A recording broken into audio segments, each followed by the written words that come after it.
Come see us doing live shows. We'll be in Los Angeles, Honolulu, Baltimore, Atlantic City, Cohoes, New York, Providence, Rhode Island. Go to jimmydore.com for a link for tickets, and only jimmydore.com. I've heard you say that there's going to be we're due for a financial crash. Yes. And so talk about that. What makes you say that? Well, the real economy's been going south for the better part of a year and change. And the Biden administration knew they were coming into an election. So we did deficit crisis-like spending, which juiced the economy short term, but doesn't produce any productive assets. Government jobs and immigrants getting stimulus checks do not long-term juice the economy. So we kind of basically kicked the can down the road. All of Trump's policies are going to unwind all that. And right now I'm seeing in the economic revisions that things are pretty bad. So unfortunately for Trump, he's going to be labeled with the Trump economy. Financial assets will correct, which they need to do. We're in a bubble-like state. So when you say financial assets were correct, do you mean that the people's stock portfolios will reduce in value? Yeah, correct. There could be a drawdown of anywhere to 30 to 50%. I expect the government to suddenly discover we're in a recession as soon as Trump gets in there. The non-farm payroll numbers have been pretty much fraudulent. We basically have had kind of fraudulent government statistics now for the better part of a year, and the truth's going to come out under Trump, unfortunately. Well, I know I track that they would say every month, "Oh, we created 500,000 jobs," and then a month or two later they would go, "Hey, you know what? It was only 150,000 jobs," and they kept doing that over and over and over. And yeah, so it's alarming. So when they come out with these numbers, you have to, like, we got one coming this Friday, non-farm payroll number. It's an estimate. And then over time, the real numbers roll into the government and then they revise. And we just saw a report drop from the Bureau of Labor Statistics called the QCEW, which is, kind of the real accounting of what happened. That dropped as of couple weeks ago, and it's quarter ended June of this year. The disparity between the real jobs created and the non-farm payrolls is about 100%. So they've been padding the numbers on the estimates for a long, long time, and the real economy is not doing quite as well as everyone thinks. And so when I see a guy like Warren Buffett selling off giant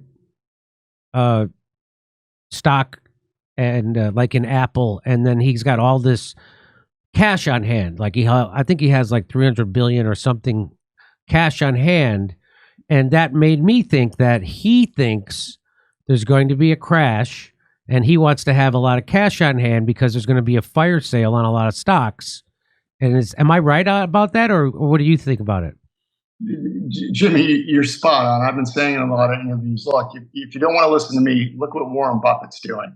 Warren Buffett has raised the greatest amount of cash positions he's ever had. I think anywhere between 300 and 350 billion.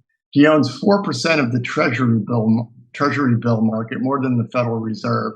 He's basically parked in cash, waiting for a fire sale.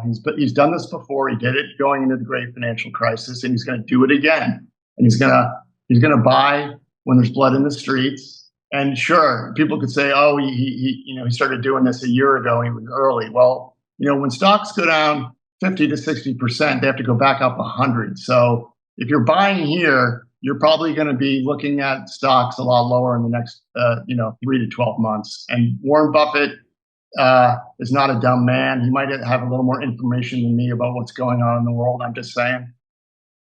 And so, I've always been I hate investing in the stock market just because I'm almost allergic to it, because I just, I'm not a fan of Wall Street, what it does and how it's funded. And it's all, they turned it into casino gambling when they repealed Glass-Steagall. And so I took my money out of stocks and I put it in things like gold. I put into things like Bitcoin. I put it into T-bills. So is that smarter, or what would you Like when there's going to be for instance, when there's going to be a financial crash, which you say is inevitable, it's coming.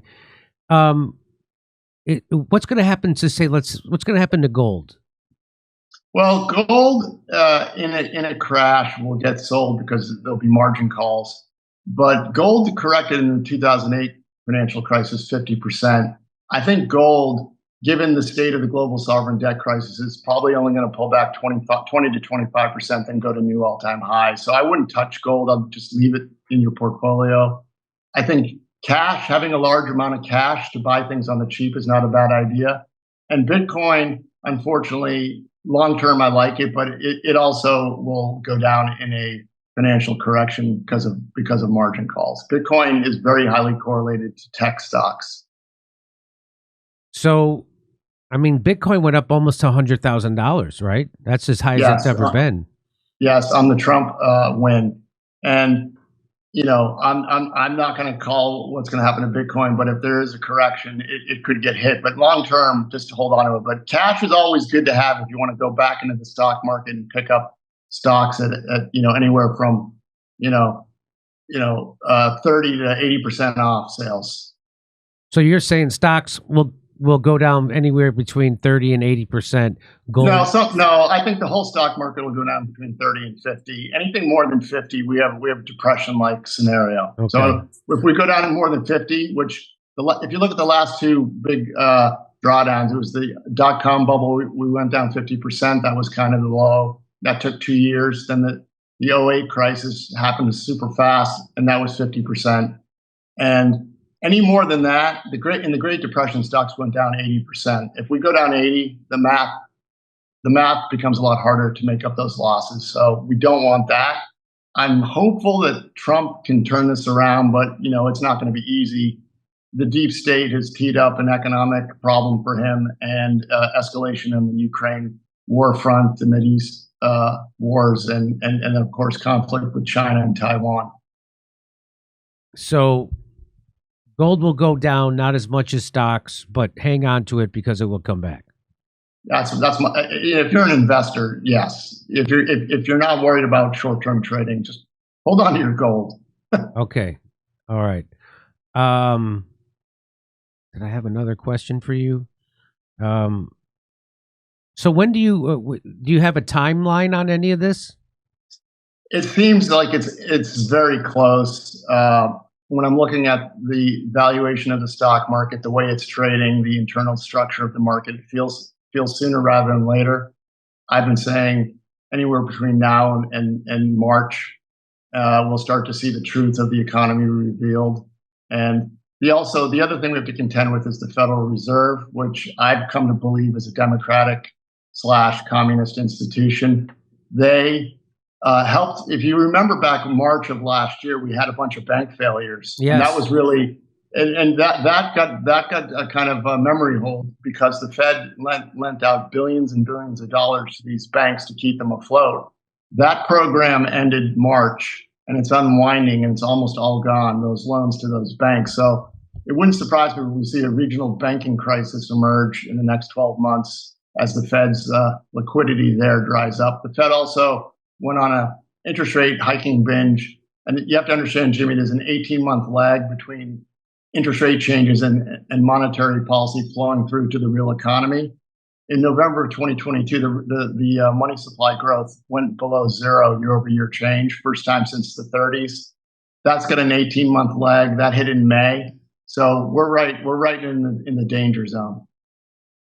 So didn't they just recently cut interest rates? Correct. They did that, and that's the tell that they know behind the curtain things aren't good in the banking system. This happened in the dot-com bubble. They started cutting interest rates all the way down into the lows of 2002, and they also in the financial crisis started cutting interest rates in 2007, and that did not stop the financial crisis. They're always behind the curve. So the market leads them. The fact that they just started cutting should scare everyone immensely because they know behind the scenes something's going on.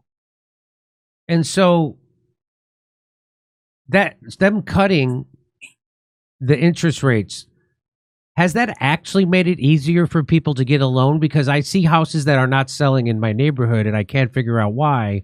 And I know a friend who was just trying to buy a house and he was having a hard time getting a loan and he's got money.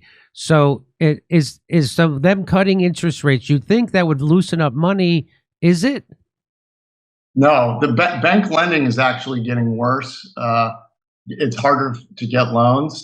So credit is tightening as we speak. These interest rate cuts they started in September won't impact the economy until 18 months or so, on average 18 months later. So there's always a lag between cutting and it actually juicing the economy. So harder to get a loan right now. Right now, absolutely. And the bankruptcies are on the rise. Consumer delinquencies are on the rise. Jobs, once we get the truth on jobs, and you know, anybody you talk to that's trying to find a job is having a very difficult time in the private sector. The Biden administration padded the job numbers with government jobs. There were about 950,000 jobs, government jobs added in the month of September alone. Who knows what they were for? So what do you think the real unemployment number is? I've had people on the show and no one believes the real, because they started counting unemployment differently than they used to in the 80s. And so now it's harder to get a real grasp on what it is. I've had people say it's 13 to 15%. I've had some people say it's 20%. What do you think the real unemployment number is? I think the range 10 to 20 is realistic. And what they did, Jimmy, is if you stop, if you've been unemployed for like over a year and you stop looking, they don't count you as, part of the labor pool. So it's sleight of hand. And there are some people who are chronically unable to find jobs, drawing down their savings, their 401ks, getting, HELOC loans on their properties just to make bill payments, or taking three, someone who was making $150,000 at a tech company loses their job. And then they, after a while, they become a waiter, waitress, Uber driver, you name it. So let's remember, in the Great Depression, the unemployment rate was 25%. Correct. So that's where our economy that's the real economy. When you see corporate news talking heads say, "Oh, the economy's great. Well, I don't know what's going." I've had people tell me restaurants are full, the economy's great, and I'm like, I'm pretty sure the unemployment rate is horrible. And so you're saying you're estimating it somewhere between 10 and 20%. 25% was what it was during the Great Depression. Just keep that in mind. Yeah, and the other thing that people need to be aware of is before the election, for about 4 or 5 months, real weekly average wage growth was minus 2%. And that's happened in 1980. That's when Ronald Reagan won a landslide. That happened in 92 when Clinton got in there, when James Carville famously said, "It's the economy stupid." It's the economy stupid. That's right. And Trump had those numbers going into this election. So I other than a steal, I was of the opinion he had already won because, let's be honest, we have people that are extreme. We're on social media, so there's always extremes. There's this extreme liberals and crazy left and crazy MAGA right that are that are very extreme.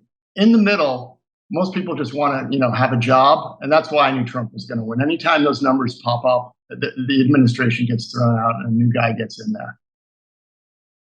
And you're more comfortable with a Trump administration in an economic crisis that's coming, and his new Treasury Secretary than you would have been with Janet Yellen and Joe Biden.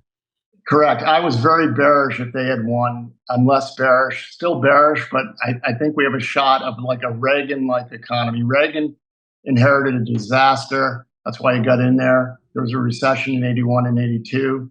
By the time the general election rolled around, everyone was, we had the 80s boom starting and everyone voted him back in. So the trick for Trump is to fix this, hopefully before the midterms. If not, he loses the House and Senate, the Senate and the House, and then hopefully after that, the economy takes off.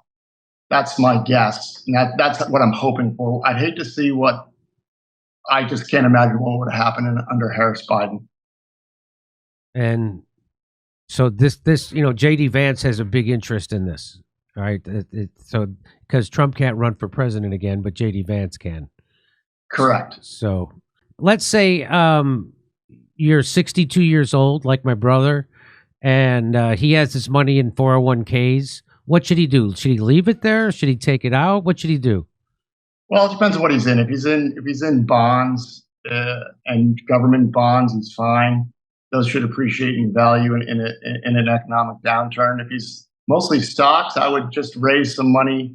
I'm not going to tell him what to do, but raise some cash for the sidelines, anywhere from 5 to 50%, and then go back in at the bottom when everybody thinks the world's ending.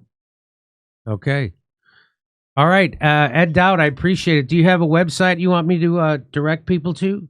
Yeah, two of them. The company website, financetechnologies.com, spelled with the PH, and then our vaccine work, a quick landing page, humanityprojects.com. Okay, fantastic.